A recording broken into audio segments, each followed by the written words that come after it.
Olá pessoas, sejam bem-vindas a mais um bate-papo. Meu nome é Gustavo Calau.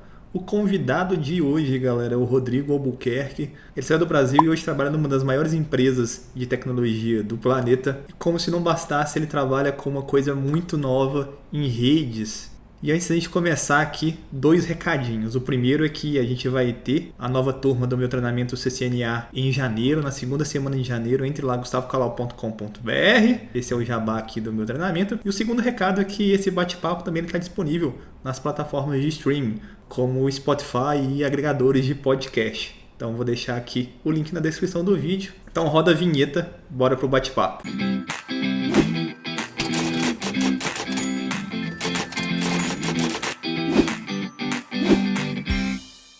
Cara, primeiro, né? Primeira coisa, obrigado. Para quem não sabe, a gente está aqui num domingo. Foi o dia que a gente conseguiu aqui.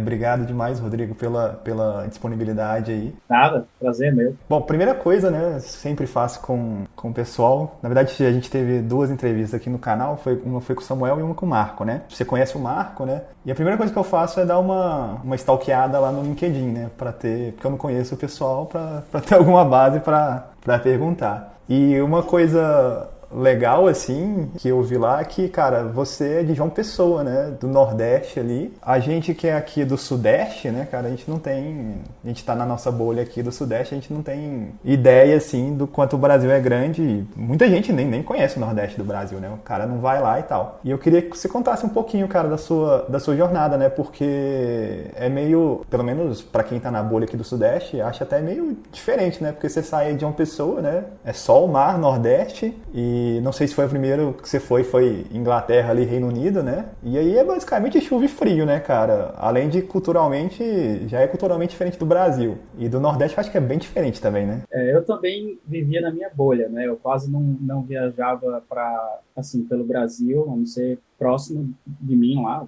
Natal, Recife. Eu já fui algumas vezes, já fui para Brasília, já fui para São Paulo, já fui para o Rio, mas assim isolado, assim, uma vez perdido, assim. Então, assim, com relação à minha jornada no Nordeste, nós temos assim, temos algumas universidades boas lá.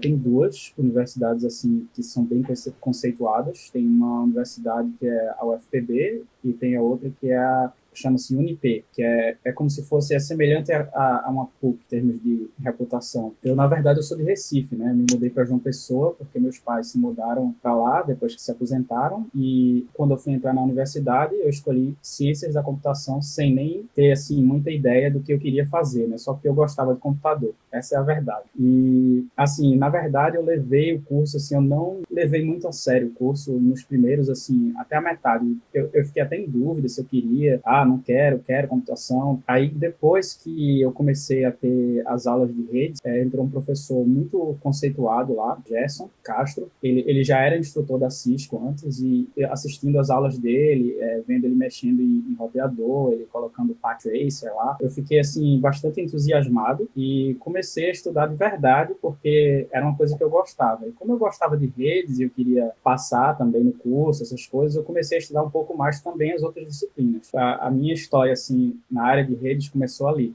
nessa parte aí. E aí, antes de eu me formar, em 2007, eu tirei o CCNA ainda, já peguei o embalo naquela parte, tô super entusiasmado e tal. Antes de eu me formar, logo após o CCNA, eu já estava estudando para o CCNP. Acho que eu já tinha passado em uma prova, alguma coisa assim. Aí surgiu uma oportunidade para um concurso público na UFPB, para analista de tecnologia da informação. Eu não estava muito ligado em concursos, mas como eu soube que o concurso era só redes e português, aí eu, cara, sabe de uma coisa, eu não tenho nada a perder, sou recém-formado, eu não tenho experiência nenhuma, eu vou tentar isso aí. O que coincidiu foi que eu já estava terminando a terceira para a quarta prova do CCNP naquela época. Assim, antes de eu passar na quarta prova, eu fiz a prova do concurso público cara, a matéria era exatamente o que eu estava estudando para o CCNP. Talvez não fosse tão avançado quanto o CCNP, mas CCNA e um pouco do CCNP. eu fui muito bem na prova, eu praticamente fechei a prova. E português, eu fui bem, relativamente bem. E, inclusive, teve até uma piada que eu tirei com a minha esposa, porque teve uma questão de português que eu não sabia. E como era múltipla escolha, tinham 5 perguntas. Então, na verdade, eram 5 questões seguidas, baseadas no texto lá. E eu não sabia, eu não entendi direito, já estava chegando no final, aí eu peguei e coloquei tudo errado. Não, tá errado, errado, errado. Quando chegou no gabarito, antes de passar, eu vi que eu praticamente fechei toda a prova de redes. E na de português eu quase fechei, mas quando eu olhei o gabarito, todas as respostas, as 5 perguntas que eu botei tudo tava certo. Caraca. Aí, resumindo, eu passei, eu tirei acho que foi segundo lugar. Foi segundo lugar eu tirei. E aí entrei e ganhei 3 anos de experiência na UFPB. Em redes, o que eu fazia lá era mais, eles tinham roteadores da marca Extreme Networks e tinha Cisco também. E tinha outros lá que não tinha como configurar por linha de comando, essas coisas, mas na maioria era esses daí. Também tinha um Linux. Eles usavam bastante Linux também e usavam um sistema chamado Quagga, que era substituir um roteador. Era bem parecido os comandos com Linux também. Então, eu ganhei experiência lá, ganhei experiência com scripting também. Foi muito bom porque eu comecei a fazer scripts em Bash já naquela época, porque eles usavam Linux, então eu tinha que ser um engenheiro de redes e também saber um pouco de Linux. E aí, eu estava, nesses 3 anos que eu estava lá, eu planejei fazer um mestrado fora. Eu não sabia ainda onde iria. Então, eu estava mirando na Austrália e no Reino Unido. Mas aí surgiu uma oportunidade para uma bolsa. Eu acho que é tipo o órgão de relações exteriores britânico. Eles fazem todo ano uma seleção em vários países do mundo, incluindo o Brasil, e eles selecionam normalmente entre 20 a 30 pessoas no país inteiro. E aí eu vi, cara, eu vou me inscrever, não tenho nada a perder, né? Eu tô querendo fazer um mestrado no exterior. E isso foi mais ou menos 2 anos depois que eu estava na UFPB, próximo de eu completar 3. Antes disso, eu já tinha passado pelo processo de seleção da Universidade de Londres e de uma universidade na Austrália, que era a University of Technology of Sydney, alguma coisa do tipo. E eu tinha passado nas duas, no processo de seleção deles. E aí, quando chegou na parte da bolsa, essa bolsa era só para o Reino Unido. Na verdade, eu tive um pouco de sorte, eles me selecionaram para a entrevista, eles fazem uma filtragem baseado no seu currículo e na carta que você escreveu para a bolsa. E aí eu fui para a entrevista no consulado britânico em Recife. Na verdade, eles estavam passando por vários locais, passaram por São Paulo, veio um cara da Inglaterra, um britânico, e eles iam em cada cidade, assim, que eles convidavam as pessoas para fazer seleções. Eu não sei o número exato de pessoas que eles entrevistaram, mas eles exigiam também uma prova de inglês chamada IELTS, e o requisito, o mínimo que você tem que tirar é 6,5, do máximo de 9. Aí eu tirei 7,5, se eu não me engano. Aí, assim, enfim, eles fizeram a entrevista comigo, eles fizeram uma prova eu diria que a prova parece mais, não é teste de QI, é mais ou menos para testar o quão bom você é para resolver problemas, para chegar numa solução mais inteligente, para aplicar certas coisas, e não foi tudo oral, assim, uma conversa. Aí quando eu saí, eu não estava nem esperando, acho que foi mais ou menos um mês depois, eu recebi uma carta. Chegou uma carta pelo correio, eu fiquei super surpreso, dizendo que eu fui selecionado entre os 20 ou 30 que eles selecionaram no Brasil inteiro. Aí eu fiquei maluco na hora lá. Eu quase que, não sei, quase que me deu um treco de tão feliz que eu fiquei. Como no serviço público você tem direito de tirar 3 anos de licença sem vencimento após você ter trabalhado por 3 anos, na verdade eu não tirei a licença sem vencimento, eu pedi um afastamento. É um tipo de licença que você vai fazer o seu mestrado ou o curso que você quiser, depois você é obrigado a voltar e ficar trabalhando pelo mesmo tempo que você passou fora. Então foi esse tipo de licença que eu tirei primeiro, e eu fui fazer o mestrado recebendo o meu salário da UFPB e ainda um auxílio da bolsa que eles dão. Eles dão um auxílio muito bom mensal, eles dão também um dinheiro inicial, acho que foi 500 libras iniciais que eles dão para você comprar livro, qualquer coisa que precisar. A única coisa que eles não pagam é o seu voo. Aí eu tive que bancar. Mas foi tranquilo, eu fui com minha esposa e eu até falei para ela que foi a época da vaca gorda da gente, porque eu estava recebendo o salário da UFPB, a libra estava um pouco menos de R$ 3, para você ter uma ideia. E aí, cara, eu fiz o mestrado e quando dava, eu viajava também para aproveitar, fui para Grécia, conheci tudo que é local que eu poderia conhecer aqui. E depois do mestrado, voltei para o Brasil, passei 2 anos no Brasil, e aí a minha esposa, ela, juntamente comigo, a gente tomou a decisão que a gente gostou muito da Inglaterra e que a gente preferia fazer morar lá, caso surgisse a oportunidade. Eu entrei em contato com uma recrutadora que já tinha entrado em contato comigo quando eu estava no mestrado, da mesma empresa do Marco Filippetti, a F5 Networks, F5, e a gente passou por um processo de seleção bem árduo para mim e deu certo. Depois até indiquei Marco e aí, no caso, eu tirei licença sem vencimento de novo, né, do meu trabalho. Inclusive, depois eu renovei por mais 3 anos e ela vai vencer agora, no final, cara, amanhã. Amanhã eu vou ser exonerado. Vai aparecer no Diário Oficial lá. Eu não sou concursado federal, sou concursado aqui municipal, mas também eu estava estudando para o CCNP. Na verdade, eu já tinha tirado o CCNP na época e foi basicamente igual essa história aí, porque eu fui fazer a prova do concurso lá, porque, cara, tá lá, vou fazer, não custa nada. Quer dizer, custa lá uns X reais para fazer a inscrição. E aí fui fazer e eu falei, cara, tá muito fácil essa parte de redes aqui. E o que me salvou realmente foi a parte de redação, porque foi uma redação técnica. E a galera no Brasil, a grande maioria não escreve bem, né, cara? E quando tem redação, se você escreve bem, cara, você, tipo, a galera já dá uma filtrada, assim. E eu passei pela redação, mas igual você falou, cara, eu acho que é uma coisa legal, entre aspas, de quem tá estudando para certificação, não só para certificação, você não precisa estudar para certificação para fazer isso, né? Mas quem se mantém estudando, e a certificação acaba que, para quem não tem aquela rotina, né, ou uma meta, acaba que não fica, né? E quando você está estudando para certificação, acaba que tem essas oportunidades aí, você já estava ali seguindo e, entre aspas, você tem uma sorte de conseguir, né? E a galera que é concurseira deve ficar muito puta, né? Porque o cara se mata lá de estudar pra concurso, chega uns caras de fora que nunca estudou pra concurso do nada, vai lá e passa em segundo, né, velho? E foi muito bom pra você, né? Porra, você recebia, igual você falou, né? Você recebia a grana que é um direito ali lá da instituição federal, né? No municipal aqui e na estadual não tem. Mas com vencimentos para estudar para alguma coisa, né? Aqui você pode tirar para mestrado também, doutorado, mas ela é sem vencimentos. No nível, na esfera municipal e estadual também acho que é. Acho que a sua reação ali na hora que recebeu a cartinha, eu devo imaginar que... Do mestrado, cara, eu fiquei maluco lá na hora. Mas, cara, eu tive uma sensação parecida também quando eu recebi a oferta de emprego para vir para a Inglaterra também, né? No caso da F5, eles primeiro ofereceram 2 cargos para eu tentar. Eles ofereceram um que era chamado Enterprise Network Engineer, que era um Tier 3, né? Que eles chamam de Escalations Engineer, que não tem nada acima dele em termos de redes, né? E tem um outro que é abaixo dele, que é o Network Support Engineer, que é o Tier 2. Aí eu tentei primeiro o Tier 3. Aí o interessante nesse processo de seleção foi que quando eu cheguei para fazer a prova do Tier 3, eles começaram a fazer perguntas que eu sabia, excelentes na parte de camada 2, camada 3 de redes e fizeram algumas perguntas uma pergunta ou outra básica de roteamento, mas nada assim profundo. Eles queriam saber mais dos fundamentos, né? Aí depois eles começaram a passar para TCP, que eu até respondi algumas perguntas no início, mas depois me embananei todinho, que eles começaram a perguntar sobre sequence numbers,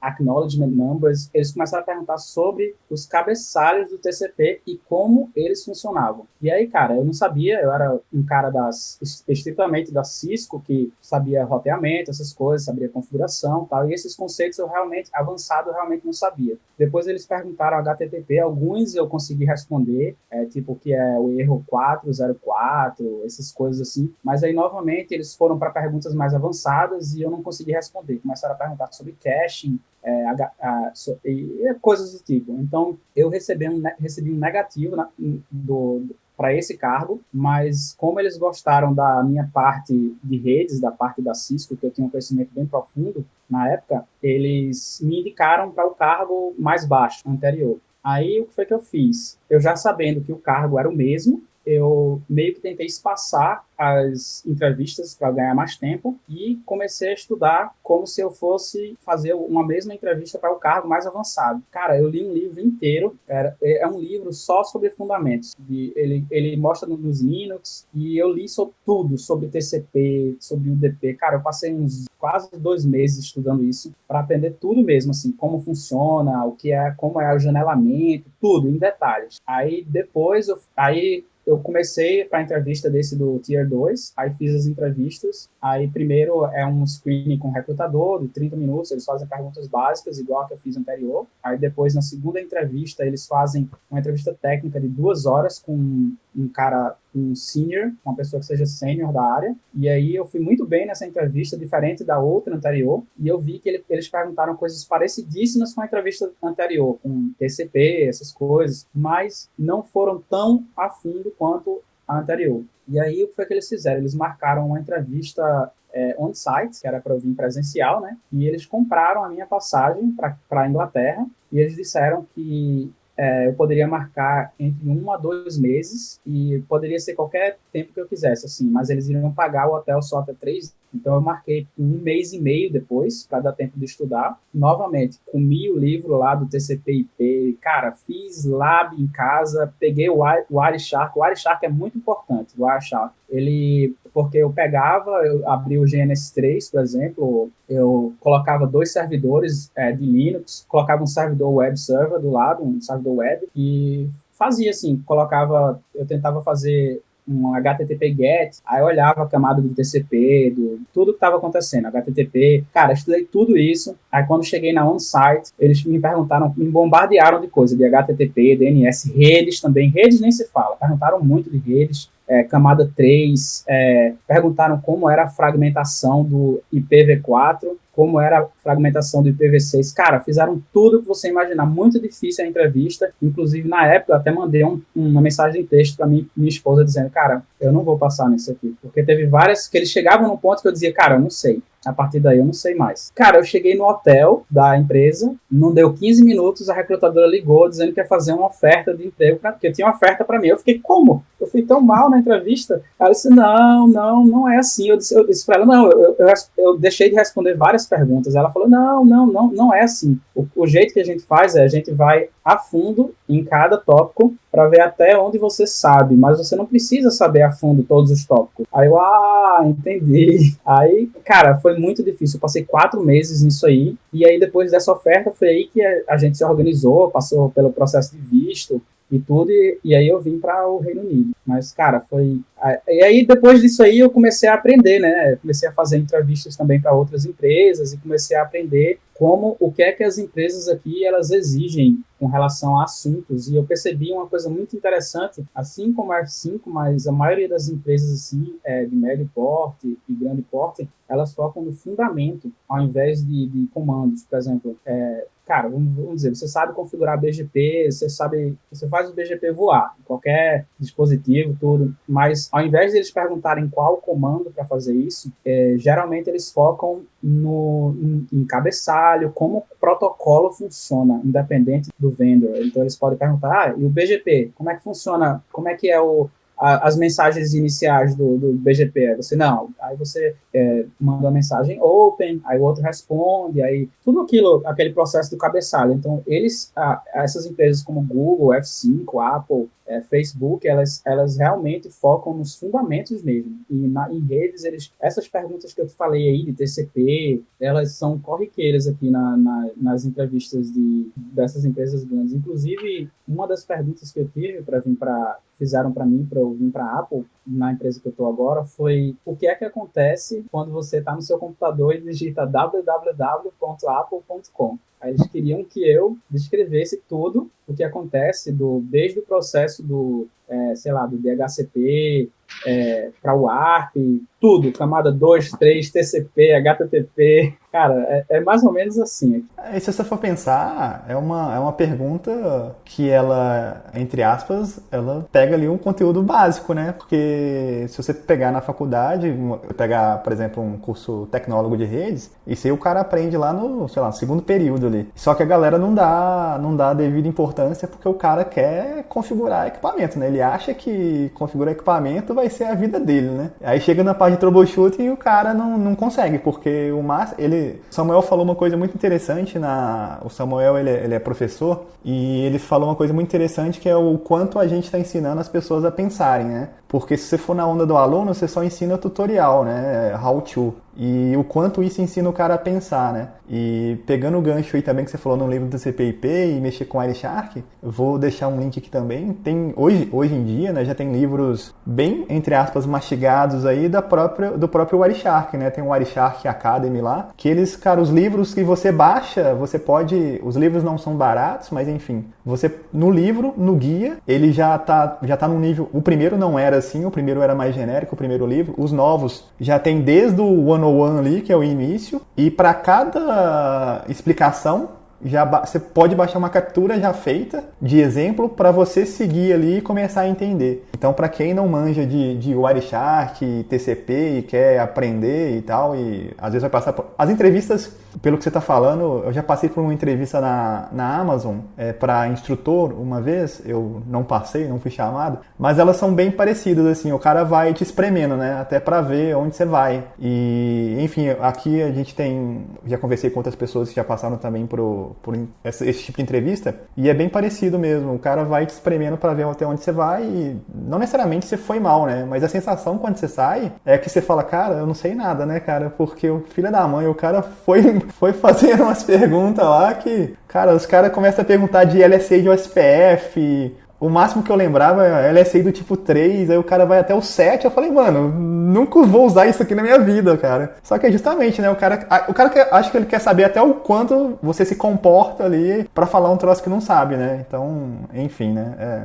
Mas além disso, em determinados, por exemplo, eu acho que uma das coisas que eles esperam é que você responda quase assim, que você saia muito, muito bem, entendeu? Eu acho que eles esperam isso, porque quando eu entrei na F5, eu entrei como eu falei, eu entrei como Tier 2, né? Na verdade, eu só passei um ano como Tier 2 e passei pro Tier 3.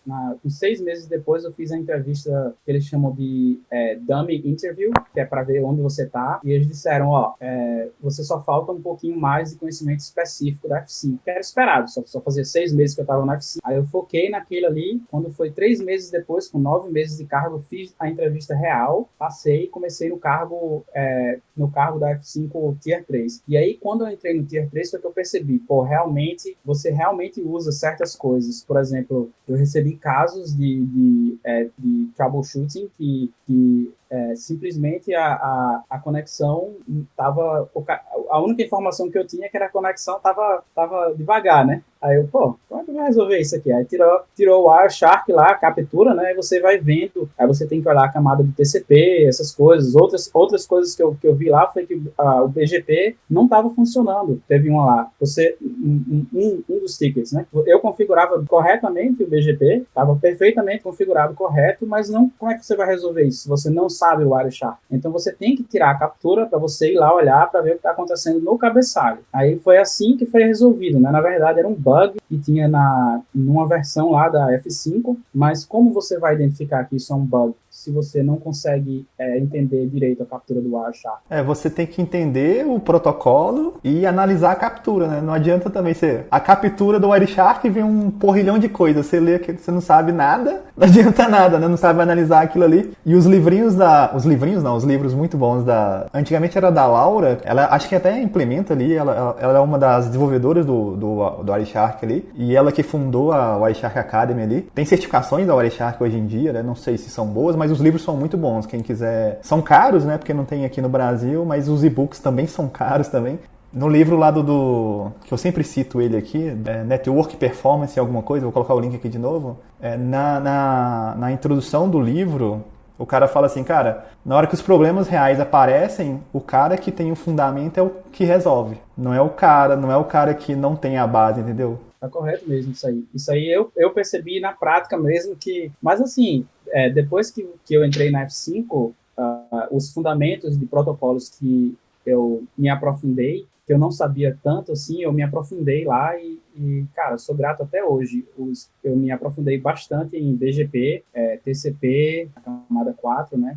TLS, que eles usam muito lá para... Hoje em dia, eu achei muito importante porque hoje em dia tudo é encriptado, né? Então, eu aprendi bastante TLS, e aí, cara, foi isso que me levou para a parte mais, assim, de DevNet, né, dessa nova onda que está acontecendo agora, que foi até para o cargo do DevOps, né, Fly, e depois fui para a Apple, porque É muito interessante, assim, na verdade, eu fui levado a isso, né, eu estava esperando ir para um cargo de redes, quando eu estava na F5, mas foi de redes, mas também eles iam até aqueles protocolos de camada maiores, então isso foi meio que uma preparação já para mim. Até as próximas perguntas aqui. Aí você ficou aqui, acho que quase 6 anos, né? 5 anos e 8 meses lá na F5. Você falou, né? Você mudou de cargo lá, você mudou 3 vezes, no final você estava aqui como DevOps Solution Developer. É na mesma área ou uma área separada que você trabalhava só com isso, assim? Você saiu do suporte?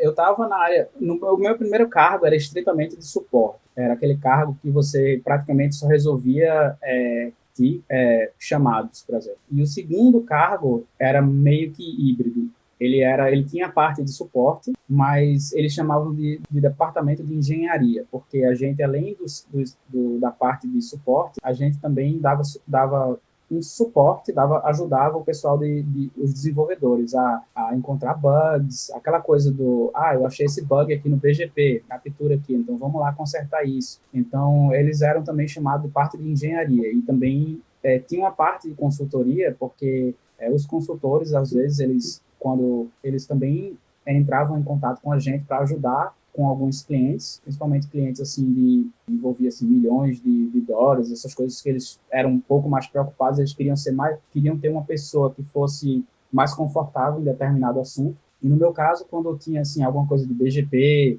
roteamento, ou então de TLS tinha outro cara lá também que eles chamavam, mas assim às vezes às vezes chamava ele, esse HTTP2 na época também antes de eu sair tava pegando, então eles chamavam a gente também para fazer isso. Então é um cargo híbrido. Mas vocês atendiam o mundo inteiro? Era o mundo inteiro. Quantas pessoas eram? Cara, eram basicamente, eu não sei dizer o número de pessoas, mas são todos os clientes da F5. A gente atendia todos os clientes de F5. Não, mas quantos vocês, profissionais de suporte, a equipe era de quantos, mais ou menos? Vocês ficavam todos juntos? Olha, a gente ficava... Nem todos eram juntos. Tinha uns que trabalhavam de casa, alguns trabalhavam em partes da Europa, tipo na Espanha, na Alemanha, mas tinha um time grande da gente que trabalhava junto no mesmo local físico e tinha mais ou menos umas 30 pessoas. Mas vocês pegavam um plantão assim ou era turno, sei lá, tinha gente à noite? Não, a gente trabalhava no horário normal porque quando a gente terminava o nosso horário, os Estados Unidos,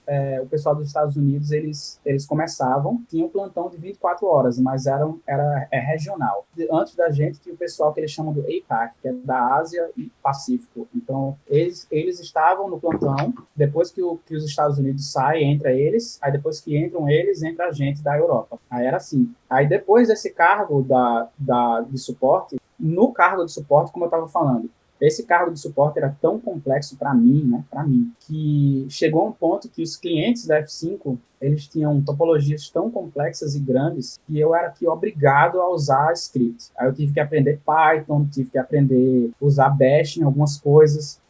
A F5, o dispositivo dela, ela roda em cima do Linux. Então, às vezes, o problema poderia ser na F5, no dispositivo da F5, então a gente teria que saber de Linux, e teria que saber também da parte da F5, que é um daemon, na verdade, um programinha que roda em cima do Linux, que é o Forwarding Plane, o programa de encaminhamento da F5 chama-se TMM, ele roda em cima do Linux. Tem a parte do Control Plane e tem o Forwarding Plane. E aí, o que é que acontece? Às vezes o problema era no nosso box, e mesmo se não for o problema no nosso box, a gente tem que excluir a F5 e fazer o máximo para dizer onde é também. Além de excluir a F5, tem que dizer, o problema é ali. Então, o problema, às vezes, era tão complicado para mim que eu comecei a usar Python, isso assim que eu entrei no novo cargo, 1 ano depois que entrei na F5. Comecei a usar Python, comecei a usar Bash, como eu falei, e aí eu comecei a gostar do Python mesmo, porque ele estava resolvendo os meus problemas, entendeu?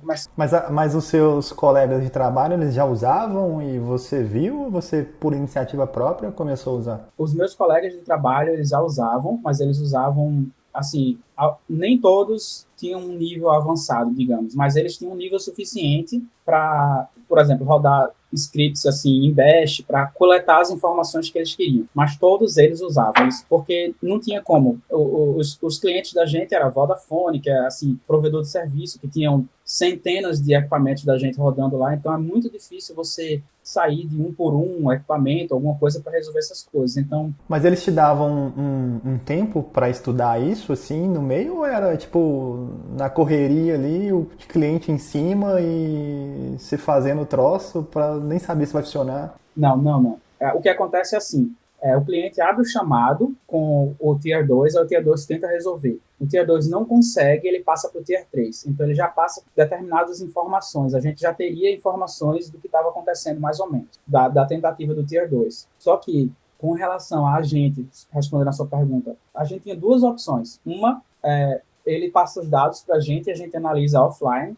E a segunda opção é ir para ele abrir uma conferência, uma videoconferência, e a gente fazer o troubleshooting na hora. Só que aí os clientes, eles têm que ter a consciência de que, em certas ocasiões, se você for fazer essa videoconferência para fazer o troubleshooting na hora, é menos vantagem do que você fazer o seu troubleshooting offline. Então, o que é que a gente fazia? A gente analisava, baseado nas informações que o Tier 2 tinha passado, e eu iria olhar, realmente isso aqui vai ser mais fácil, mais rápido, mais eficiente, se eu for lá com o cliente, abrir fazer uma videoconferência e ir lá resolver. E, se não for, eu vou fazer isso offline. Mas isso aí o cliente já ficava ciente disso, entendeu? Que a gente estava trabalhando. Geralmente, se fosse muito urgente, assim, se fosse, sei lá, o box está down, alguma coisa do tipo, não tem outra opção a não ser fazer o troubleshooting em tempo real. Mas, na maioria das vezes, quando o box estava down, na maioria, o pessoal do Tier 2 resolvia, porque era alguma coisa mais simples. A interface que fisicamente tá ruim, a gente mandou trocar, colocou lá, tá funcionando, beleza. Ou então, alguma interface que tá em modo disabled. Então, o pessoal ia lá e resolvia. Às vezes, eles não resolviam e a gente realmente tinha que ir lá, mas geralmente os tickets mais, assim, quando era um problema urgente, assim, eles eram mais fáceis de resolver. Você tinha que ter, claro, sangue frio, mas era mais fácil. Quando você está fazendo o troubleshoot online com o cliente, normalmente também é horário de janela, né? Porque às vezes vai parar a caixa e tal. Mas você falou aí do plano de encaminhamento, né? O forward plane aí, o data plane. Se você já chegava nesse nível quando você estava ali no nível 3, isso aí basicamente é quase escovar bit, né? Você está quase trabalhando ali junto com o kernel do Linux, provavelmente, né? Exato. Na F5 é assim, a gente escova bits. Mas vocês tinham contato com o time de desenvolvimento e pesquisa, com o P&D? Porque acaba que isso também influencia eles, né? Porque o nível 3, teoricamente, não tem tanta obrigação. Beleza, ele pode conhecer muito da ferramenta, mas às vezes tem um troço tão específico que só a galera de pesquisa que vai poder dar uma explicação melhor ou desenvolver correção daquele bug, né? Isso. O que é que acontecia? A gente, como Tier 3, a gente tinha que saber, tinha que ir o mais específico possível. E, na verdade, a gente tinha que achar. Porque, assim, se eu, Rodrigo, estou resolvendo um ticket de uma chamada do BGP, eu tenho que ser o mais específico possível. Eles só chamam o Tier 3 quem é confortável no assunto. Ou seja, eu já participava da parte de pesquisa junto com o PD, com relação a BGP, TLS e HTTP2 e HTTP também. Então, eu já estava por dentro da maioria dos bugs, eu já estava por dentro também de como o protocolo funcionava e das mudanças que eles faziam. Então, na verdade, o Tier 3 ia lá e ia apontar onde era o bug, ia dizer, olha, o F5 era para mandar um pacote X aqui e ele não está mandando. Então, eu já passava essa informação para o PD dizendo, o F5 tem que mandar esse pacote aqui. Coloca aí no teu código para o F5 mandar esse pacote. Era isso que o PD fazia, mas o PD não faz troubleshooting. O PD faz troubleshooting do código quando eu ou outro Tier 3 vai lá e diz onde é. A gente tem que dizer onde é para ele poder ver. Você mandava o ticket lá pro desenvolvimento e pesquisa, os caras, lá vem esse Rodrigo de novo, falar que é pau no meu código aqui, né? Inclusive, tinha um Tier 3 lá que estavam querendo progredir para PD, que eles eram tão eficientes que eles tinham acesso ao código também, e que eles já diziam onde era e diziam onde era para corrigir. Se dava na mão do cara, o cara mesmo corrigia, né, cara? Era. Eu cheguei nesse nível lá na época, até porque os códigos eram bastante complexos em C, né? E assim, eu sabia C, mas eu simplesmente fazia eu simplesmente apontava onde era e passava para eles. E eles, realmente, eles resolviam. E aí, quando eu estava fazendo esses troubleshootings, essas coisas, algumas pessoas, como eu falei, algumas pessoas ficavam num determinado nível de scripting, tinha que usar, todo mundo, porque não tinha como. No tanto de equipamentos que a gente lidava, fazia troubleshooting, era muito difícil não usar script. Só que a diferença foi que não estou dizendo a minha diferença, tinha outros lá, cara, que era desenvolvedor, Tier 3, praticamente. Eu não era desenvolvedor, mas eu comecei, desde o primeiro ano, que entrei como Tier 3, comecei a usar Python, comecei a estudar, cada vez mais fazia scripting, os scripts mais complexos, e eu estudei também algoritmos que nem um desenvolvedor estudaria, para tentar fazer códigos mais eficientes, para tentar para tentar melhorar o meu código. E aí eu cheguei e aí mais ou menos uns 2 anos e meio depois, a F5 também, os clientes da F5 começaram a adotar Kubernetes, começaram a usar Docker, que a gente começou a ter soluções para essa área também. E aí eu comecei a estudar também isso, comecei a dar suporte a isso, e acabei que eu fiquei, assim, meu perfil ficou um perfil que dava para eu aplicar para uma vaga de DevOps. Apesar de eu não ser DevOps, surgiu uma vaga interna na F5 e eu fazia muita documentação interna e externa na F5. Inclusive, eu tenho até 55 artigos. Na verdade, os 55 artigos foram publicados depois, mas publicamente eu tenho artigos publicados. E assim, eles queriam uma pessoa que soubesse tanto da parte de aplicação, que muitos lá já sabiam, né, porque lidavam com isso, troubleshooting, mas queriam também um nível um pouco mais avançado de automação. E foi aí que eu apliquei para essa vaga dentro da F5, essa parte de scripting que eu estava fazendo e o que eu aprendi de Kubernetes, eles me levaram a esse cargo do DevOps na própria F5. Quando eu entrei nesse cargo, eu não estava usando muito a parte de redes, né? Estava usando mais a parte de aplicativo, de pipeline, para criar pipeline de aplicativo, para você, quando o desenvolvedor fizer uma mudança no código, ele ir lá e automaticamente já refletir no aplicativo, e coisa.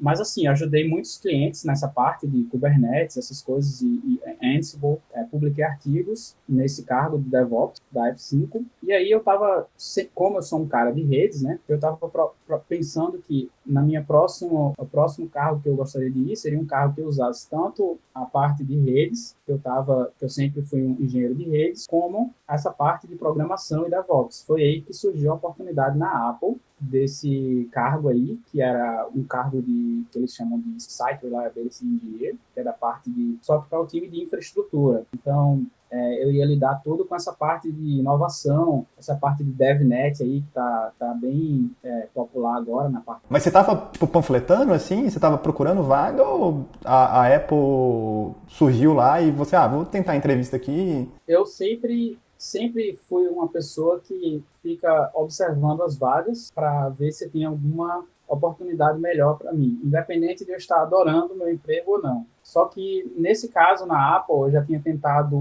2 vezes entrar para a Apple, não tinha conseguido. E dessa última vez foram eles que entraram em contato comigo. Eles mandaram um e-mail para mim. Basicamente, eu estava fazendo um processo de seleção com a Google e eu recebi um e-mail. Eu estava tão chateado que eu só fazia levar não de todas as empresas já. Aí eu estava tão chateado que eu vou fazer, eu não quero estudar, não quero nada. A recrutadora entrou em contato comigo numa quarta-feira. Ela disse, você está disponível sexta-feira de meio-dia? Eu respondi assim bem, quero, pode fazer aí. Ela tá certa. Aí quando fiz a entrevista, uma entrevista assim, bem técnica, né? Passaram 2 horas e meia, eu acho, fazendo esse tipo de pergunta que eu tinha falado lá, indo mais a fundo e tal. E aí eu fiz mais 2 entrevistas depois dessa, 2 ou 3 entrevistas depois dessa, também no mesmo esquema, super tranquilo, achando que não ia passar, que eu não estava mais acreditando, que eu já levei tanto não no passado, que vamos ver. Aí quando, de repente, eles me ofereceram, disseram, não, eles adoraram, todos adoraram você, e a gente está oferecendo aqui a vaga para você. E eu nem acreditei. Quando eu falei para minha esposa, eu disse, olha, eu recebi uma oferta da Apple. Ela disse, não. Ela nem estava sabendo que eu estava fazendo a entrevista com a Apple, porque eu estava tão desacreditado que eu nem disse a ela, mas eu estava já para lá. Aí foi assim que eu entrei na Apple, né? Sem nem me preparar direito, mas claro que eu já tinha me preparado antes estudando, né? Mas eu não me preparei especificamente para a entrevista. Eu não chegava antes da entrevista, peraí, deixa eu olhar isso aqui, não fiz nada disso. Eu fui de boa, sem nem assim, super relaxado. Acho que até ajudou isso. Você tá aí já tem. Se bem que tem pouco tempo, né? Vamos completar o quê? 7 meses, 8 meses, né? O seu dia a dia na Apple, como é que é? Você faz o quê, assim? Com relação ao dia a dia, eu passo a maior parte do tempo com um editor de código aberto, programando em Python ou em algumas vezes em Go e criando tools para a área de redes, ou então mexendo nos aplicativos de monitoramento de redes que monitora a nossa rede interna da Apple. Mas a maior parte do tempo é programando agora. Eu toco em redes só para usar como parte do meu código, basicamente. Redes agora é parte do meu código, ao invés de ser algo que eu vá lá e conecte no roteador. Eu nem me lembro a última vez que eu me conectei no roteador, mas eu só conecto programaticamente agora no roteador para fazer algum teste. Porque tem o pessoal de redes que conecta em roteador para fazer troubleshooting, essas coisas, mas como esse meu cargo ele é Site Reliability Engineer, então ele é bem focado na parte mais alto nível, para automatizar tudo e o máximo que for possível para diminuir o trabalho do pessoal de redes, entendeu? Mas essa demanda ela chega de cima para baixo para você ou você que vê a demanda e com seu conhecimento já vê ali e já fala, isso aqui dá para melhorar? Ou chega alguém de baixo, ou tem as duas coisas? Geralmente você é quem chega e faz. Eles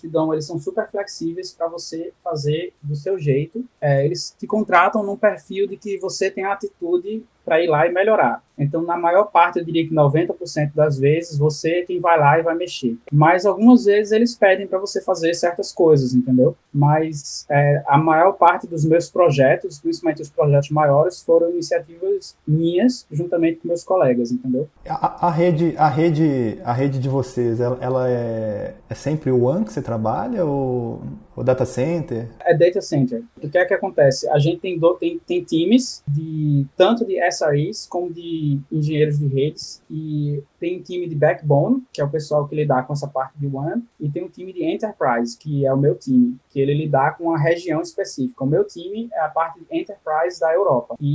Mas assim, claro que se outras regiões tiver alguma coisa, a gente colabora com eles, entendeu? Mas, por exemplo, eu colaboro bastante com o time dos Estados Unidos, mas o meu time mesmo, se tiver algum assim, problema mais específico, a minha parte é da Europa. É a parte de data center, né? De data center, há um tempo atrás ficou muito famoso aquelas soluções de cada, sei lá, o Facebook tinha um switch deles lá, um hardware, né? Que eles tinham quase um white box lá e eles faziam o código deles em cima daquele hardware específico deles. Ficou até famoso os prints, né? Os switchzinho azul, não sei o quê. E fica parecendo que os caras não usam um vendor, né? Vocês usam algum vendor específico? Não? Não é assim, a gente usa os vendors sim, a gente tem muito equipamento da Cisco, equipamento do Arista, tem Juniper também, então assim, é bem misturado a nossa área de redes. A gente não tem esses equipamentos que o Facebook usa, pelo menos eu não tenho conhecimento deles. Mas assim, apesar de ter os vendors, né, a parte de automação ela é bem assim avançada, né, na Apple. Então assim, para você ter uma ideia, quando eu entrei, eles já tinham praticamente tudo automatizado. Eu perguntei, o que é que eu vou fazer aqui? Mas aí vai surgindo, você vai conhecendo, né? Você vai passando uns meses, você vai vendo, tem uma oportunidade para mexer aqui, outra oportunidade para mexer ali. Por exemplo, na parte que agora, nova parte, né? Que eles chamam de telemetry, eles chamam de Stream Telemetry, que agora o SNMP ele vai ser progressivamente, ele vai ser reposto pelo Stream Telemetry, né, que são protocolos novos que você conecta por exemplo, HTTP, para tirar dados, você se conecta por uma API para tirar um dado do roteador, do switch, o que seja, programaticamente você recebe aquela resposta. E o formato que você recebe é um formato que é perfeito para você manipular com scripts, em formato JSON. Então você pode manipular no script de Python, essas coisas, e fica melhor para automatizar tudo. Então, é nessa área que eu estou trabalhando na Apple para modernizar essa parte, né? Que queira ou não queira, isso é muito novo, então os vendors ainda eles não suportam por completo isso aí. E a gente vai suportando, vai fazendo o que eles chamam de workaround, né? que basicamente você, na parte que o vendor não suporta, você vai lá e tem que fazer uma gambiarra, não é uma gambiarra, mas uma solução boa até aquela parte aquela parte ali virar um padrão, um standard. Aí sim a gente pode tirar a nossa, não é gambiarra, geralmente é uma solução boa, a gente tira e repõe pelo que é o padrão, entendeu? A gente faz muito. A Cisco ela tá tentando colocar aí, né? Agora a parte ela tem 3 soluções, né?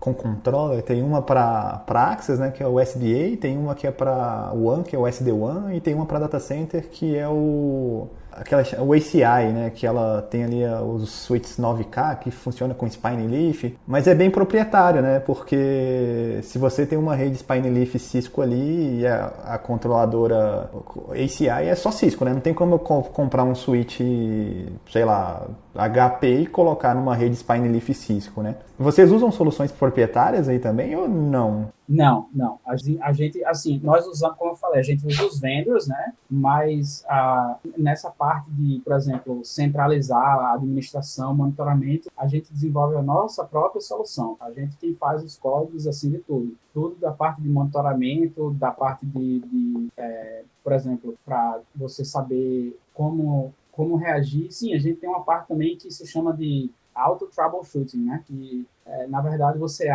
uma coisa que era para ser um ticket, abre lá, aí o robô pega o chamado, resolve e fecha o chamado. Eu estou trabalhando nisso também, né? Que é bem interessante essa área. Mas, assim, nessa parte que você falou aí, por exemplo, isso é uma parte proprietária da Cisco. Eu acho que isso aí veio daquela época já que cada um desenvolve a sua solução enquanto não tem um padrão, né? Então, eu acho que é mais ou menos essa iniciativa, até chegar... Essa parte é muito nova na área de redes, então, até chegar naquele ponto que a gente vai ter, olha, tem uma solução centralizada para isso, para aquilo. Os vendors, como Cisco, vão ter que chegar e desenvolver essas coisas aí, não tem para onde fugir. Então, Eu falo isso porque tem o exame, o CCI é novo, né? O lab novo. E tem praticamente 25% do exame é isso. Eu falei, cara, eu vou dedicar, sei lá, quem está estudando agora também, vai dedicar um tempo gigantesco para aprender uma solução proprietária que daqui, sei lá, 2, 3 anos vai virar aberta e vai virar, sei lá, um EGRP, vai virar um VTP que... Sabe, ninguém usa, porque por que eu vou investir tanto numa solução? Eu sempre falo para fugir das soluções proprietárias, porque, cara, primeiro que você não sabe a grana que você vai ter, segundo você não sabe se vai manter aquilo, a Cisco já mudou de ideia 3 vezes, já, ou 4 vezes nas soluções de SDN dela, sabe, assim, eu vejo como desperdício de tempo. Tem uns tópicos aqui do CNA que eu gravei recente, que igual a solução de rede LAN dela, que é programável lá, com Fabric, né? Os caras usam ISIE, não tem mais L2, vira tudo L3, e usam um protocolo de roteamento ISIS, ou ISIS, né? E o Lisp para ir de um lugar para o outro sem perder o IP e tal. Mas você não faz nada disso, porque quem faz isso para você é a controller. E tem que ser tudo Cisco. E tem que ser tudo caixa nova. Mano, quem vai implementar isso, cara? Tipo, quem vai comprar isso? Sabe? Não faz sentido. Cara, eu te digo uma coisa, eu fiz a prova do DevNet Associate e fiz uma das provas do DevNet Professional. E eu também achei isso, assim, para que eu estou aprendendo sei lá, eles fazem pergunta como você mexe na API para acessar o equipamento da Cisco lá específico, o Meraki, o Intersite, essas coisas, que realmente é uma coisa proprietária que a gente nem tem lá na Apple, que eu sei que eu nem vou usar isso aí.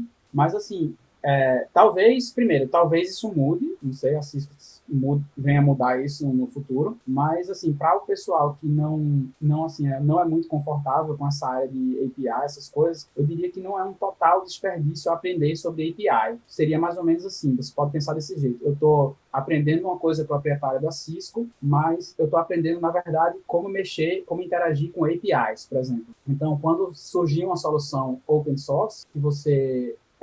uma solução aberta, que você quiser aprender ela, vai ser muito mais fácil para você aprender isso se você for um cara de redes, assim, tipo eu, no passado, assim, estritamente de redes, entendeu?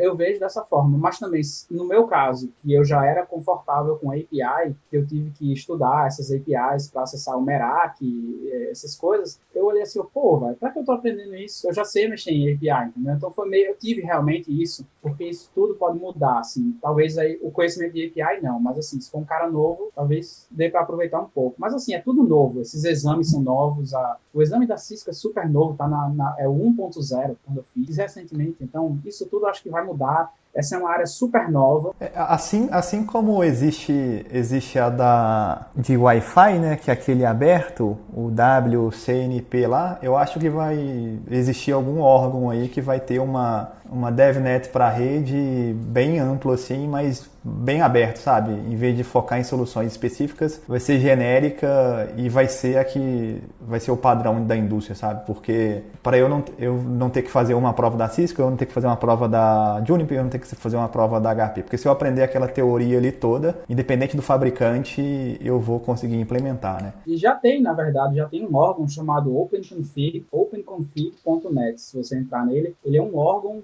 que as empresas grandes, tipo Cisco, a Juniper, elas se reuniram para tentar fazer um padrão. Aí eles que estão assim, porque, por exemplo, beleza, o pessoal quer que os equipamentos da Cisco tenham uma API, mas aí não existia um padrão para isso. Então o OpenConfig está querendo meio que deixar um padrão, criar esses padrões, né, para todos os vendors, para eles aproveitarem e usarem o mesmo, para justamente ter aquela coisa unificada entre os vendors, né? A minha crítica não é nem com as APIs e nem nada, a minha crítica são com as caixas, sabe? Eu tenho que ter aquela caixa e tem que funcionar com a tecnologia ACI, e se eu tiver uma outra caixa que não é da tecnologia ACI, não adianta que não...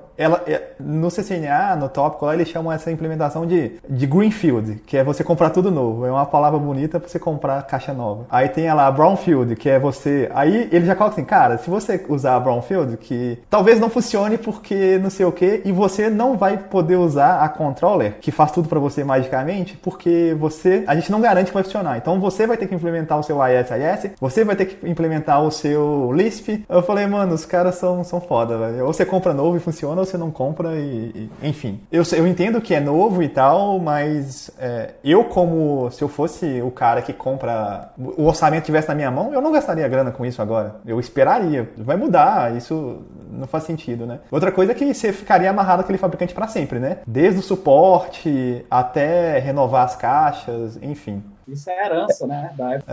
Herança maldita, né? Porque...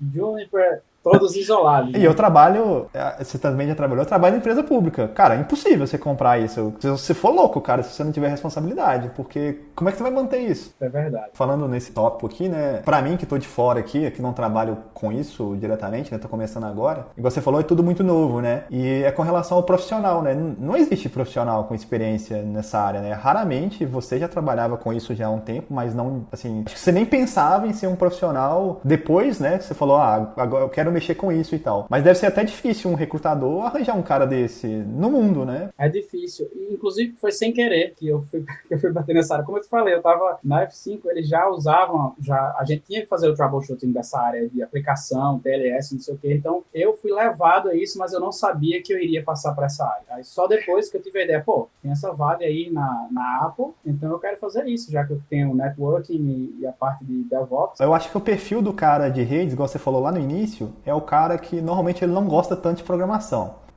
E aí acaba que quando você vai pro... Acho que um ponto central aí é ter Linux Skills, né? Você tem que aprender Linux, não tem jeito. E aí você começa com as drogas menos pesadas, né? Você começa ali com um shellzinho script, aí você vai para um Python, não sei o quê. Aí quando você vê, é programação, né? Apesar de você falar que é script, automação, no final das contas, quando você tá num nível mais hard ali... É um programador. Mas assim, você não precisa se tornar um programador se você não quiser.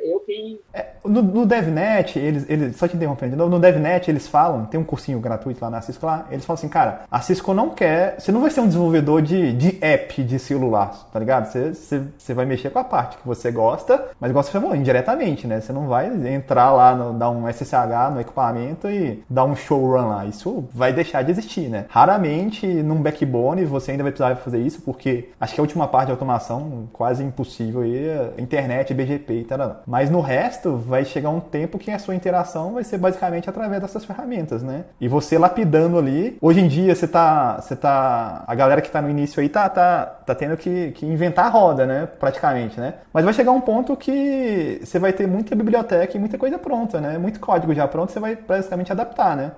Isso é. A gente tem um protocolo que a gente está lidando lá chamado RESTconf, que é um protocolo para acessar dados, como se fosse uma CLA, uma linha de comando padrão, mais programática, que eu tive que criar um aplicativo porque não achei nenhum aplicativo que fizesse o que eu queria. Então, eu criei essa tool, né, uma tool de linha de comando, né? Criei ela e estou usando porque não tem. Então, realmente é tudo novo, isso aí. E com relação àquela parte que você falou aí, só falando rapidamente, aquela parte de como você começa, geralmente o que eu percebi que acontece com as pessoas você começa a fazer uns scripts básicos, aí depois você começa a pegar gosto e você passa para a parte de tool.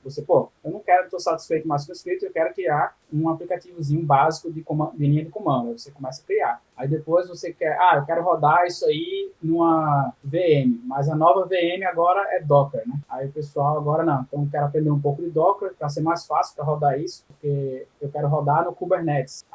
Aí e por aí vai. Aí daqui a pouco você vai ficando quase que um semi-programador, assim, digamos. Para quem tá iniciando, né, nessa parte de automação e tal, essa parte de programação, scripting de rede, e por que a gente fala disso, né, hoje em dia, né? Porque para quem está começando lá no CCNA, às vezes o cara fica apavorado, né, e o cara não tem nem a visão ali da base, que é ainda, para você, ainda é importante, né? Se você não tivesse essa base, não adianta você pegar um cara que é desenvolvedor puro e colocar nessa área, porque também provavelmente ele vai penar muito, né? Porque ele não é muito difícil o cara que é desenvolvedor puro ter a base ou de suporte da vida dele, de problemas que ele já pegou, porque nem sempre as coisas funcionam do jeito que deveriam e tal, né? Toda a parte de rede, protocolo, porque mesmo que você abstraia tudo, no final das contas, o que está no fim ali são os protocolos que estão consolidados aí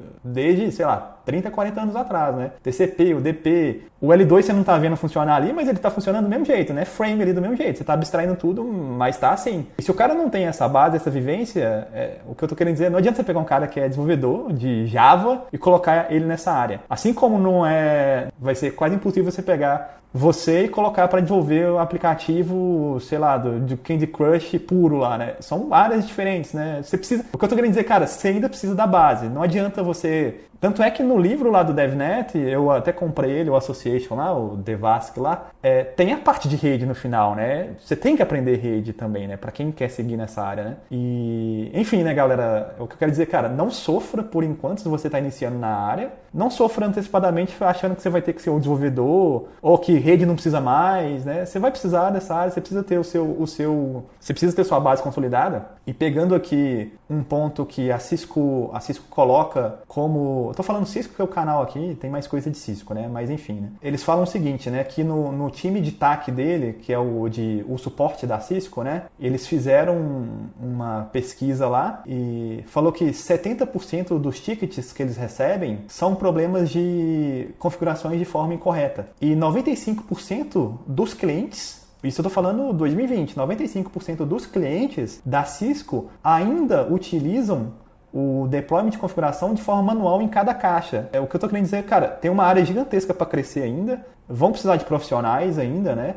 Só que aí tem um contraponto que eu queria também ver com você, que, beleza, essa área é muito nova, vai ter vaga e tal, mas ao mesmo tempo é uma área que vai tirar vaga, né? Porque você deixa de ter arquitetura box-to-box e você precisa, sei lá, de 20 engenheiros para mexer naquela rede, chutando aqui você vai precisar de metade. Na verdade, já está tirando vaga aqui no Reino Unido. O que está acontecendo é que quem é apenas engenheiro de redes tem vaga sim, do mesmo jeito que sempre teve. Só que agora eles estão querendo contratar pessoas que tenham, pelo menos, experiência com fazer scripts, porque eles estão querendo pessoas que consigam fazer algum tipo de configuração para mais de um equipamento ao mesmo tempo. Eles estão querendo pessoas que não foquem apenas em manualmente ir no dispositivo e configurar. Não precisa, assim, não é tão assustador assim, porque, na verdade, o nível de scripting que eles estão exigindo não é muito alto. É um nível somente para você, basicamente seria um nível do DevNet Associate, resumidamente. Mas, assim, com relação ao que você poderia aprender para entrar numa vaga dessa, eu acho que não seria algo que demoraria muito. Por exemplo, seria algo que você começaria a fazer alguns scripts para automatizar, pega assim um modelo básico de Python, tenta conectar num dispositivo. O pessoal geralmente só quer pessoas que consigam, se você souber Ansible, por exemplo, Ansible é uma outra ferramenta que você pode usar para configurar várias coisas. Tem gente que não sabe nada de scripting, mas sabe mexer em Ansible. Então, tem empresa que, esse engenheiro de rede está sabendo mexer numa coisa que ele pode configurar vários equipamentos ao mesmo tempo. Então, é isso que eu quero, basicamente. Então, tá tudo bem no início. Eu diria que se você for aprender Python, eu dizia, não precisa ter essa pressa toda, não precisa virar programador, você pode começar bem tranquilo, porque está super no início ainda, vai fazendo seus scripts básicos, tal, que tem muito tempo ainda pela frente. Então, é uma área que está em mudança, em transição, mas estamos super no início da transição. Então, não tem para que essa pressa toda. Mas, ao mesmo tempo, se você for por esse raciocínio, eu não vou fazer nada, realmente vai chegar uma época que você vai ficar para trás. Então, ao mesmo tempo que eu digo, não, só precisa começar a aprender tranquilo, vá lá, começa a fazer na tranquilidade, mas também não é para não fazer, entendeu? É essa a mensagem principal, eu acho, de hoje em dia, da tecnologia de hoje. Eu tenho algumas demandas internas aqui, já tive e tal. A nossa rede aqui também é muito grande e são vários fabricantes diferentes. Uma vez eu tive uma demanda de configurar, ver se o dispositivo estava com Spanner habilitado, Switch L2, e a gente tem, sei lá, pelo menos uns 8 fabricantes. E se não tiver, habilitar. E aí eu fiz um scriptzinho, na verdade eu fiz vários scripts diferentes, né, um para cada fabricante. E, enfim, era, sei lá, 2.000 tweets que eu teria que passar um a um. Eu fiz os scripts lá em Python. Funcionou, fiquei muito feliz, mas o meu código dava vergonha, assim. Existe essa... Hoje ninguém tá preocupado, né, cara? Se você resolver o problema ali, porque como é script, cara, se resolver o problema, ok. Não é um software, né, que tem que ter desempenho nem nada, né? Cara, eu diria que só o fato de você ter feito esse script e ter automatizado essa tarefa já é um prêmio, assim, diria, que é uma coisa excepcional, digamos, porque é isso que a gente está procurando, assim, que as empresas hoje em dia estão começando a procurar, é essa parte de automação, e todo mundo sabe que engenheiro de redes não é programador, então o seu script pode não ser, sei lá, o script mais eficaz, assim, em termos de, sei lá, o script mais rápido do mundo, ou qualquer que seja. Pode ser até lento, mas se ele funcionar, tá ok, entendeu? Eu acho que essa parte de ajeitar o script depois, você mesmo pode, depois de um tempo, você pode voltar no seu script, olhar, olha, eu fazia isso aqui, eu vou modificar. Isso aconteceu muito comigo já, de eu olhar, por exemplo, eu criei um script que ele conectava em um equipamento por um, né? Um por um, ia lá.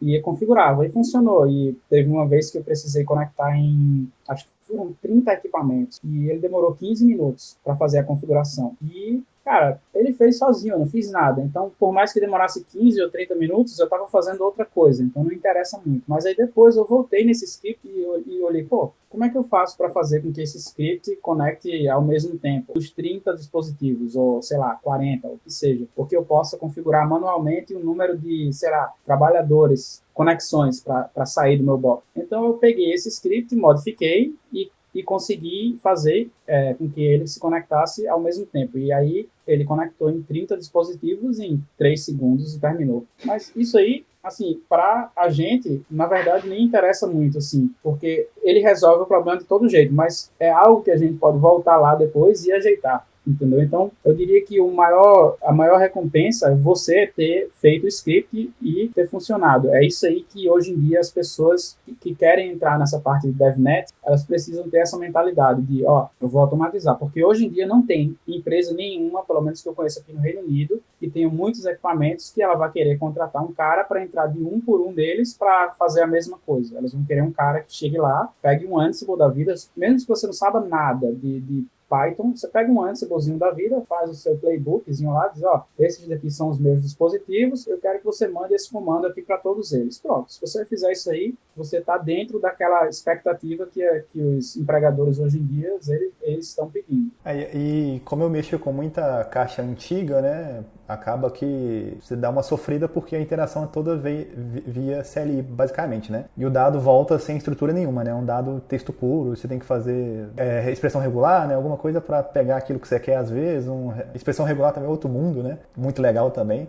Mas a tendência também é ficar um pouco mais simples, né? Porque os dados hoje das caixas mais novas, eles já voltam estruturados, né? Você falou do JSON aí, JSON, e enfim, né? Então a tendência também é a gente sofrer menos, né? Mas para quem já está na mais antiga, assim, essas soluções mais novas é muito legal, né, cara? Você pega uns troços, você fazer uma automação dessa para 30, 1.000, 100 caixas e você pensar que antigamente você ia passar isso para alguém e falar, filho, fica aí 3 dias, entrando caixa por caixa, e aí o cara vai estar cansado, o cara vai errar, a caixa vai cair, né? Então, enfim, né? As coisas já estão mudando e eu acho que vai mudar bastante, né? Cara, eu fiz para 70 mil dispositivos na Apple. Caraca. Tá mudando. É porque também a Apple também é gigante, né? Mas mesmo que sejam outras empresas menores, você não vai escapar de 30, 200 dispositivos. Dificilmente você escapa, a não ser que seja uma empresa muito, muito pequena mesmo. Né? O benefício aí da Apple é ganhar iPhone, ganhar Mac? O que vocês ganham aí? Então, quando eu entrei na Apple, eles me deram um MacBook novo e me deram assim, não me deram, né, do meu trabalho para eu usar. E eles também me passaram um iPhone novo, né? Na época não tinha o 12 ainda, eles me mandaram um iPhone 11 Pro. E você pode usar também, o celular da sua empresa, né? E eles mandaram também um monitor. Como eu entrei no meio da pandemia, os benefícios de equipamentos foram esses daí, mas eles mandaram também teclado, tipo esse teclado aqui, eles mandaram um Magic Mouse, eles mandam algumas coisas assim, mas eles têm muitos benefícios assim, que varia de país para país, né? Que eles dão benefício de saúde privada. Acredito que no Brasil também deve ser a mesma coisa. A jornada de trabalho, ela é parecida aqui com no Brasil? Férias, esse tipo de coisa? É uma curiosidade que eu... Não, é diferente. A jornada de trabalho daqui, geralmente você começa a trabalhar de 9 da manhã e você para só 1 hora para o almoço, que é geralmente de meio-dia a 1. Aí depois você volta de 1 hora e você trabalha até 5, 5:30. Não passa disso. E com relação a férias, a diferença grande que tem é que as férias daqui, eles são dias úteis e geralmente são entre 25 a 30 dias úteis. No meu caso, são 29 dias úteis. Eu sempre ganho mais 3 dias úteis na verdade, a Apple sempre dá 3 dias úteis também no final do ano, então, na verdade, chega a 32 dias úteis. E você pode tirar, sim, eu posso tirar toda sexta-feira, eu posso tirar um dia de férias, eu posso tirar meio dia de férias, e não interessa, aqui não tem aquela coisa de tirar 15 dias ou 30 dias, não, eles não fazem muito isso, que é você quem escolhe o dia e você fica à vontade. E quando tem feriado aqui na Inglaterra, o feriado sempre, se ele cair no final de semana, aqui tem poucos feriados, né? Mas se cair no final de semana, eles passam para o dia útil. Então, você nunca perde os poucos feriados que tem aqui. Mas se você quiser viajar, sei lá, quero visitar minha família no Brasil, quero tirar 15 dias, você não pode? Pode ou fica mal? Não pode sim. Se você for tirar 15 dias... você vai tirar, na verdade, quase um mês de férias, né? Porque você vai tirar 3 semanas. 3 semanas, se você for contar com os dias dia de semana, vai dar 20 e poucos dias, eu acho. Mas nos Estados Unidos não é assim, ou nos Estados Unidos também é assim? Nos Estados Unidos, os times da F5 dos Estados Unidos e pelo menos da F5 e da Apple, eles têm menos dias de férias, que eu saiba. Porque isso é uma coisa da Europa, eu acho. Tem alguma coisa que você acha que o cara deveria, o cara, né, o profissional, o iniciante ali na carreira de redes, a base é fundamental para todo mundo, mas dessa área nova, tem alguma coisa que ele deveria se dedicar mais? Ou igual você foi pegando, o seu foi muito orgânico, né? Porque você já tava lá e, quero fazer isso aqui, quero fazer isso aqui e tal, e meio que já foi pegando, sei lá, o Linux Skill, o cara, quando a gente fala Linux Skill, não é que o cara vai ter que ser o LPIC 3, né, cara? O cara tem que saber entrar num Debian da vida, saber estrutura de diretório, saber um LS, tarará, né? Não é nada muito avançado. Saber um shellzinho script ali, pelo menos fazer mudar a permissão, né, para um script e tal, né? Fazer scripts básicos no início, porque depois o resto você vai igual Lego, né, complementando. A parte de por onde começar, eu gosto muito da parte de você tentar jogar tudo que você não possa fazer, que você não precise fazer muito esforço, você aplicar aquilo primeiro e depois você começa a fazer esforço em cima disso. O que é que eu estou falando? Por exemplo, se você começar a usar Linux, seria uma maneira de não fazer tanto esforço. O esforço inicial seria usar Linux. Então, você começando a usar Linux como parte do seu dia a dia, ou então, se você tem um MacBook, você usa o terminal, começar a usar... Isso é o tipo de atitude que eu indico que não vai causar tanto esforço assim. Essa seria a primeira coisa. E a segunda coisa seria, com relação a scripts, o que eu indicaria seria você pegar modelos de scripts, modelos fáceis. Por exemplo, na certificação do DevNet, eles mostram um modelo, você coloca o IP do seu... Aqui é a senha do dispositivo, ou aqui você cria uma lista de dispositivos e aqui é onde eu vou colocar um comando para, sei lá, dar um comando, um show IP brief, interface brief. Entendeu? Para você começar a experimentar. É assim que começa. Aí depois que você tem esse modelo, aí você começa a usar ele profissionalmente. No caso do Python, você começa a usar ele profissionalmente. Pô, eu fiz esse modelo, testei aqui com esses dispositivos e agora eu vou chegar e vou executar um script para o meu trabalho, porque eu não quero botar um show interface brief, eu quero botar outro comando lá, quero configurar uma interface, aí você vai lá e configura. Foi assim que eu comecei. Você sempre faz um modelo, testa e depois você começa a usar.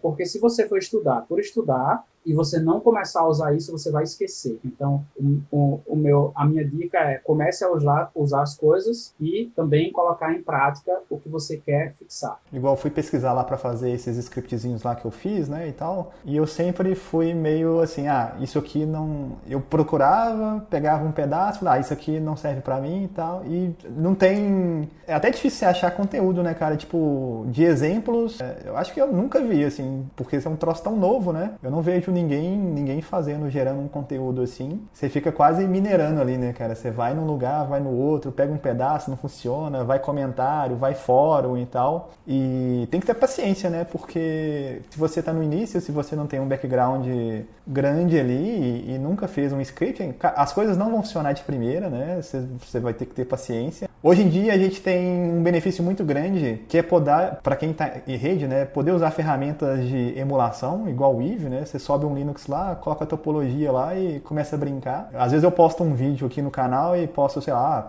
configurei tal coisa. Aí um cara me manda um e-mail com uma pergunta mais básica da... Eu falei, cara, eu penso comigo, cara, era só você pegar essa pergunta e procurar no Google. Você não precisava ter me mandado um e-mail, sabe? É uma falta de interesse, sei lá, cara.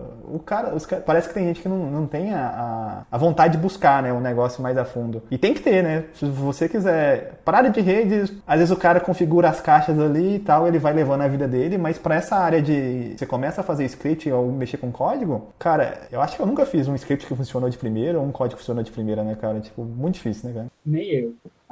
Toda vez, quando eu termino de fazer aquela primeira parte do script que eu vou rodar assim, eu já sei, já tô esperando aqui. onde eu vou buscar esse erro aqui? Não, Rodrigo, já deu um tempo bom aqui, cara. Queria te agradecer imensamente o seu tempo aí, domingão. Obrigado mesmo, cara. Nada, cara, fica à vontade. Você chegou em 2014? Bem na Copa, assim? Antes da Copa? Foi outubro de... Eu comecei na F5 3 de novembro de 2014. Já tinha passado? Acho que já. Então ninguém te zoou do 7-1 aí, não? Eu lembro do 7-1. O pessoal zoou lá. Zoou? Que triste, cara. Foi bom que você podia falar, né, pros caras, né? Pô, vocês inventaram o futebol e não sabem jogar, né? Mais uma vez eu queria agradecer ao Rodrigo imensamente, foi muito legal esse bate-papo. E se você gosta desse tipo de conteúdo, deixa aí seu like, compartilha, assina o canal. Quanto mais você ajudar a divulgar aqui o conteúdo, mais pessoas, mais convidados eu vou conseguir trazer aqui para participar. E é isso, galera. Obrigado e até a próxima.